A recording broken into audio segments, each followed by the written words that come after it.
प्रतिदिन तत्वबोध व्याख्यान माला में सम्यक दर्शन का संदर्भ चल रहा है। एक ऐसा मौलिक गुण भव्यात्मा जीव का जो संसार की परंपरा का विच्छेद कर देता है। आत्मिक सुख तो दिलाता ही दिलाता है,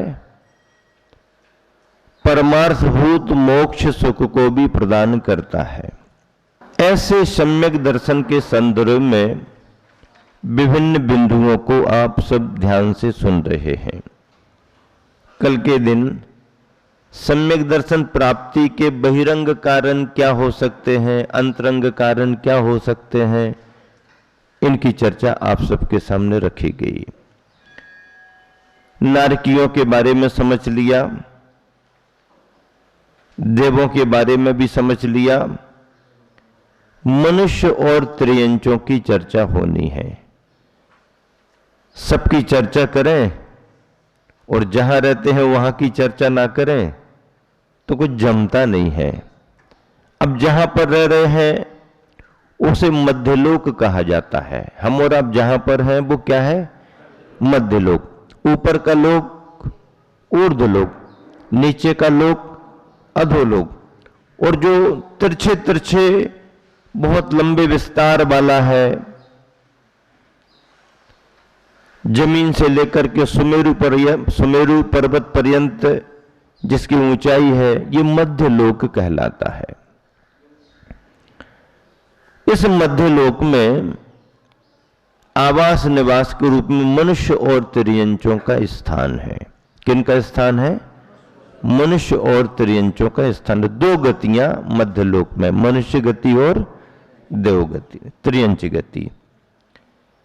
अब मनुष्य और त्रियंचों को भी सम्यक दर्शन होता है, हो सकता है, तो फिर क्या क्या निमित्त बनेंगे? अंतरंग से तो वही निमित्त बनेगा जो देव और नारकियों की चर्चा में आ गया। अंतरंग निमित्त क्या? कर्म का छह उपसम उपसम। अंतरंग में कर्म का छह उपसम उपसम। अंतरंग के हमारे परिणाम वैसे होना।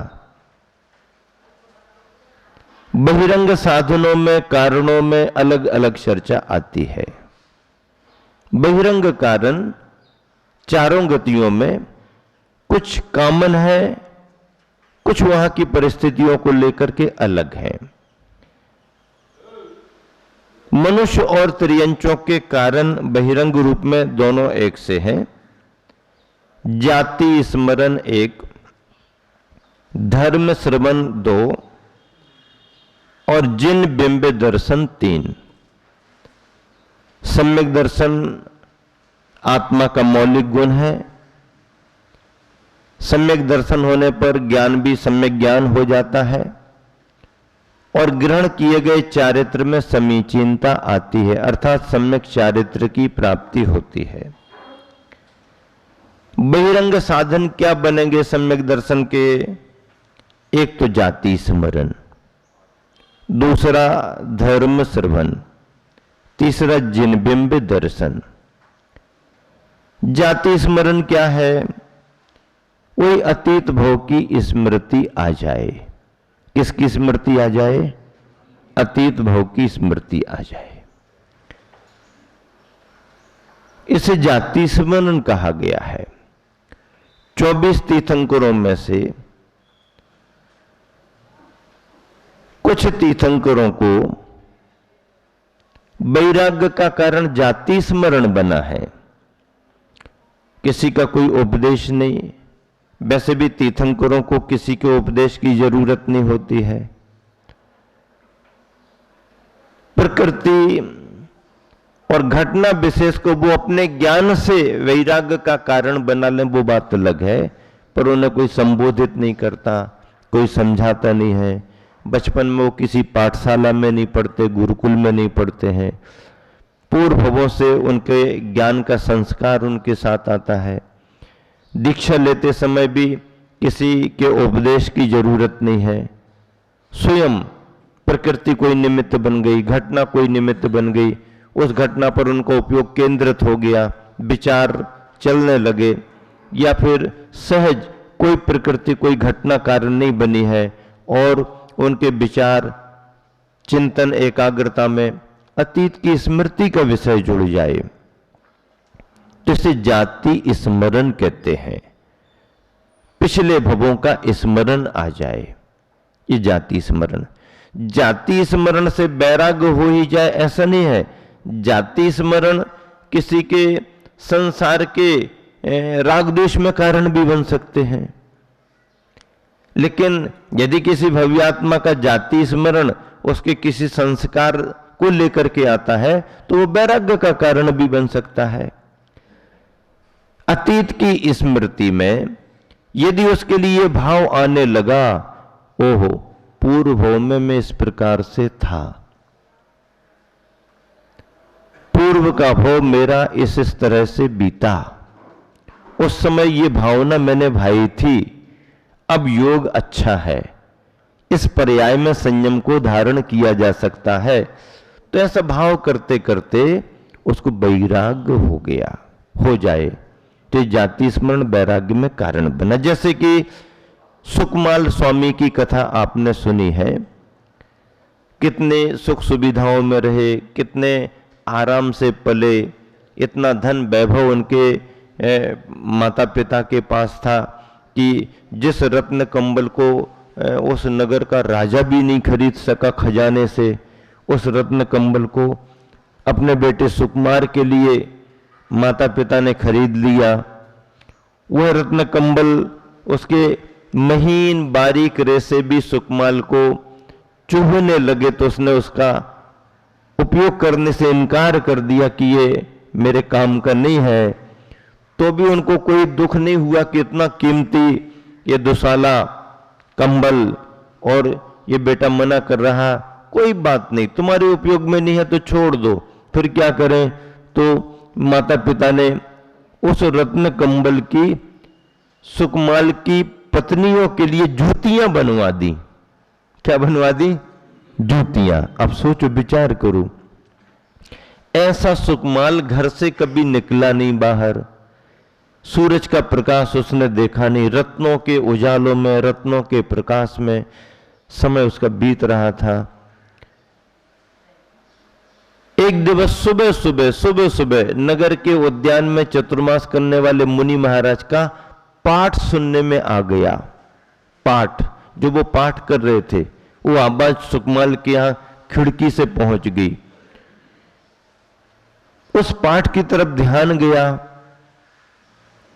ओहो, ये तो वर्णन जो चल रहा है ये तो स्वर्ग का वर्णन है, और जिस स्वर्ग का वर्णन इसमें आ रहा है उस विमान में तो मैं रह के आया हूं, अरे वहीं से तो मैं यहां आया हूं, स्वर्ग के उसी विमान से तो मैं आया हूं।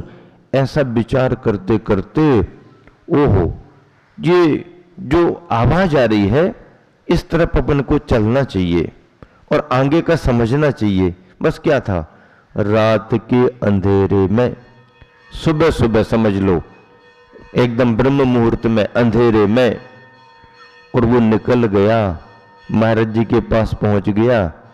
फिर क्या है, मुद्रा देखी, श्रद्धा से मन भर गया, नमोस्तु कर लिया, मेरे लिए क्या उपदेश है सुकमाल, बस 3 दिन की आयु शेष है। क्या कहा?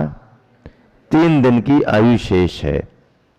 अब 3 दिन की आयु शेष है तो सुकमाल क्या सोच सकता, और यदि तुम्हें कोई कुछ कहे तो तुम क्या क्या सोचोगे? किसी को कोई बता दे तो वो क्या क्या सोचेगा? और सुकमाल ने क्या सोचा? उसने सोचा जब 3 दिन की ही आयु शेष है तो अब लौट के महल में जाओ काहे को, और कहीं जाओ काहे को, जब आयु ही इतनी बची है तो अब तो परमार्थ के कार्य में लग जाओ। तो वहीं पर वैराग्य भावों को प्राप्त जो हो चुका था, जाति स्मरण से निर्ग्रंथ मुनि दीक्षा ले ली, और 3 दिन में ही तो कहानी पूरी हो गई। शालिनी ने उपसर्ग किया, घोर उपसर्ग सहन किया, कितना कष्ट, कितना उपसर्ग, घोर उपसर्ग सहन किया। कहाँ एक सुकमाल महलों में रहने वाले और कहाँ एक सुकमाल मोक्ष के मार्ग में आगे बढ़ने वाले। तो जाति स्मरण से भी वैराग्य होता है, जाति स्मरण से सम्यक दर्शन भी होता है। सम्यक दर्शन की प्राप्ति में जाति स्मरण एक कारण है। अपने अतीत भवों की स्मृति आ जाए और अच्छा किया है वो ख्याल में आए, और अच्छा करने का भाव किया था, अब अवसर ये आ जाए, या अच्छा नहीं किया था अब क्या करें, इस भाव में कर सकते हैं, आदि आदि। तो इसको सम्यक दर्शन में कारण माना। धर्म श्रवण, धर्मोपदेश, मनुष्यों को धर्मोपदेश मिलता है। तीर्थंकरों का विहार होता है, केवलियों का विहार होता है, आचार्य उपाध्याय साधुओं का विहार होता है, गणधर का विहार होता है, गणधर रहते हैं, उपदेश चलता रहता है। इस धर्मोपदेश को सुनकर के भी सम्यक दर्शन होता है। उपदेश का बड़ा महत्व है। व्याख्यान माला, प्रवचन कक्षाओं का बड़ा महत्व है। किस व्यक्ति के परिणाम कब स्थिर हो जाएं, किस व्यक्ति के मन में कौन सा संस्कार बीजारोपण के रूप में पड़ जाए, कुछ कहा नहीं जा सकता, कुछ कहा नहीं जा सकता। किसका मन कब किस बात से प्रभावित हो जाए और वो अंदर अंदर अपने जीवन का परिवर्तन कर ले, कुछ पता नहीं। जो व्यक्ति आज तक तुम्हें केवल ऐसे ही दिख रहा था, अंदर से यदि उसकी चेंजिंग हो गई तो उसके विचारधारा में परिवर्तन कब से आ गया, कैसे आ गया, किसी को पता नहीं पड़ता है। बाहर की प्रवृत्ति को बदलने में कुछ समय लग जाता है, लेकिन परिणामों को बदलने में समय लगता ही नहीं। बदल जाए परिणाम तो तुरंत करंट उठ जाए, और परिणाम ना बदल पाए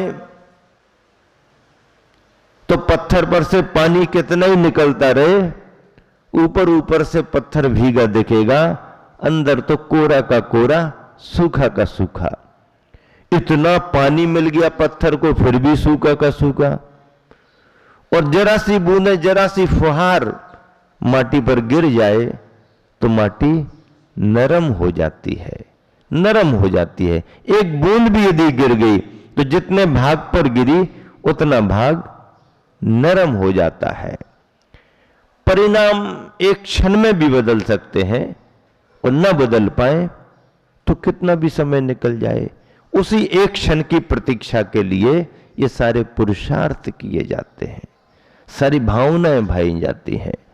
वो अवसर कब आए, जब वो करंट हमारे को मिले, वो भाव हमारा बने। धर्म श्रवण एक बहुत बड़ा कारण है। धर्म श्रवण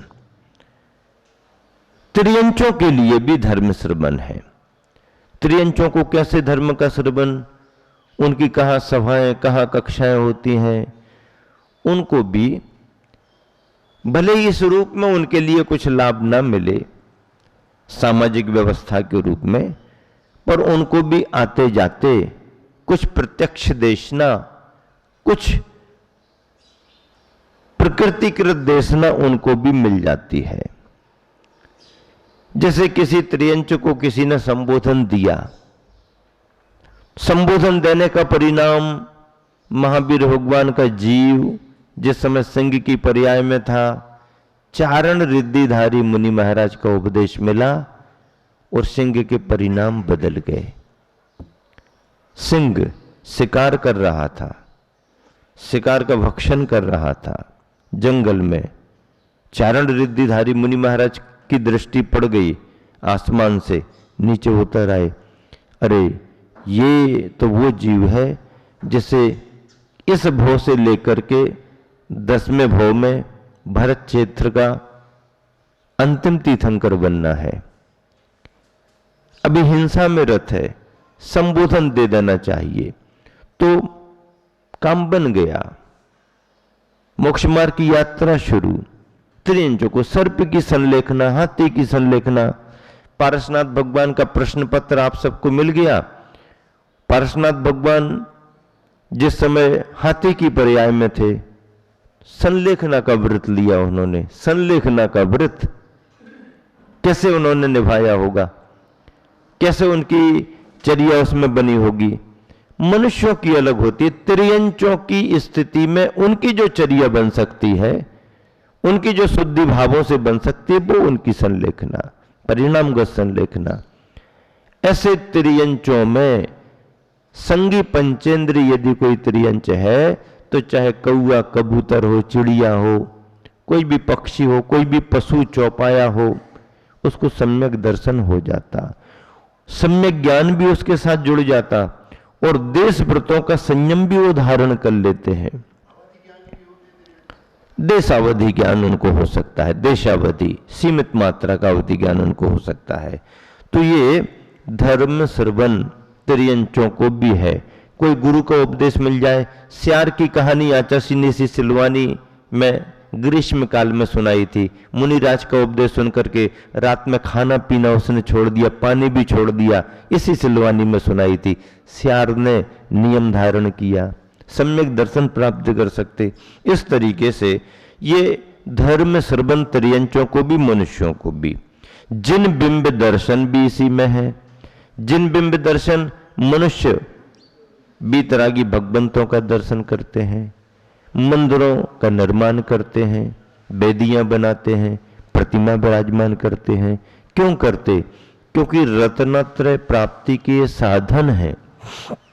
सम्यक दर्शन की प्राप्ति में जिन बिंब यानी जिन प्रतिमा कारण बनती है, कारण बनती है। सम्यक दर्शन की प्राप्ति में जिन बिंब दर्शन कारण बनता है। मनुष्यों को पूजा पाठ करते, अभिषेक करते, भक्ति करते, माला फेरते, दर्शन करते, सम्यक दर्शन की प्राप्ति होती रहती है। त्रियंचों को भी यदि कोई बिंब खुले में रखा है, त्रियंच आ रहा जा रहा उसकी दृष्टि में आ जाए, उस भीतरागता पर उसका ध्यान केंद्रित हो जाए, परिणामों में श्रद्धा जाग जाए, तो आते जाते उड़ते हुए देखते त्रियंचों को भी मंदिर, मूर्तियां, मानस्तंभ, उनमें विराजमान प्रतिमाएं सम्यक दर्शन में कारण बनती हैं। इस तरह से सम्यक दर्शन के बहिरंग साधन चारों गतियों में क्या क्या हो सकते हैं, इसकी चर्चा आप सबके बीच में रखी गई है। नदी को पार करने के लिए खेवटिया कर्णधार के समान माना गया है। नाव कमजोर हो, पुरानी हो, नदी गहरी हो, लेकिन यदि खेवटिया अच्छा मिल गया चलाने वाला नाव को, तो नाव पार हो जाती है। गुरु भी समाज के खेवटिया माने जाते हैं, जीवन की गाड़ी को आगे बढ़ाने के लिए ड्राइवर माने जाते हैं। उनके उपदेश से, उनकी शिक्षा से, उनके स्वाध्याय से अनगिन भव्य जीव सम्यक दर्शन प्राप्त करते हैं। चलिएगा, एक विषय आपके बीच में पूरा होगा।